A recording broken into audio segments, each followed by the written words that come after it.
Ta'mirtalab elektr shitlari hamda podyezdlar sanitar talablarga javob bermaydigan ko'p qavatli uylarning yerto'lalari. Bu holat Toshkent viloyati Chirchiq shahrida o'tkazilgan navbatdagi reyd tadbirlari jarayonida aniqlandi. Qurilish va uy-joy kommunal xo'jaligi sohasida nazorat qilish inspeksiyasi xodimlari tomonidan respublika bo'ylab ko'p qavatli uylarga xizmat ko'rsatuvchi boshqaruv servis kompaniyalarining faoliyatini o'rganish maqsadida reyd tadbirlari olib borilmoqda. Bu galgi e'tiborimiz markazida Chirchiq shahridagi boshqaruv servis kompaniyalari bo'ldi. Dastlab Chirchiq servis boshqaruv servis kompaniyasi faoliyati tahlil qilinganda murojaatlarni qayd etish jurnali talab darajasida yuritilmagani, uylar atrofi chiqindilardan tozalanmagani, elektr shitlari ta'mirtalab va qarovsiz ahvolda ekanligi, shuningdek ko'p qavatli uylardagi umumiy oynalar almashtirilmaganligi aniqlandi. Keyingi manzil esa Go'zal shahrim gullasin kompaniyasi balansidagi uylar bo'ldi. Bu yerda ko'p qavatli uylarning ayrim yerto'lalaridagi quvurlar qish mavsumiga tayyor emasligi, zanglash va nosozlik belgilari borligi aniqlandi.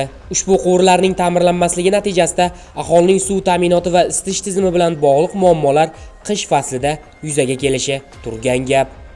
Ishchi guruh tomonidan o'rganilganda, ya'ni issiqlik elevator qurilmasida, ya'ni nosozlik tufayli yerto'laga, ko'p qavatli uyning yerto'lasi suv borligi aniqlandi.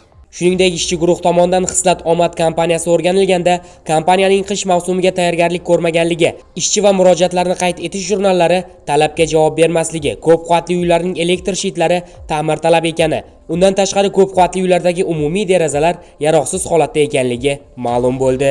Inspeksiya xodimlari tomonidan mazkur kompaniya xizmat ko'rsatayotgan ayrim ko'p qavatli uylarning yerto'lalari ham o'rganildi. U yerdagi sanitar holatning talabga javob bermasligi, quvurlar esa qish mavsumiga tayyor holatga keltirilmaganligi aniqlandi. Chirchiq shahar 8-kichkinohiya hududida joylashgan ko'p qavatli uylarga xizmat ko'rsatuvchi MCJ shaklidagi Xislat Omad boshqaruv servis kompaniyasi faoliyati ishchi guruh tomonidan o'rganilganda bir nechta kamchiliklar aniqlandi. Bu kamchiliklar bevosita O'zbekiston Respublikasi Vazirlar Mahkamasining 3-sonli qaror talabiga muvofiq, ya'ni avariya dispetcherlik murojaatlar daftari belgilangan tartibda tutilmaganligi, muhrlanmaganligi hamda tartib raqam belgilanmaganligi aniqlandi.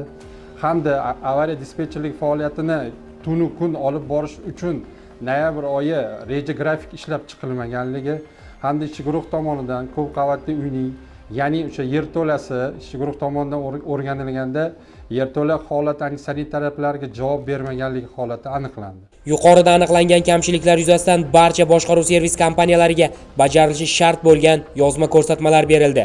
Ushbu ko'rsatmalar o'z vaqtida bajarilmasa, kamchiliklar esa bartaraf etilmasa, boshqaruv servis kompaniyalari vakillariga esa O'zbekiston Respublikasi Ma'muriy javobgarlik to'g'risidagi kodeksning tegishli moddalariga asosan jarima choralari qo'llaniladi hamda qonuniy asosda chora ko'riladi.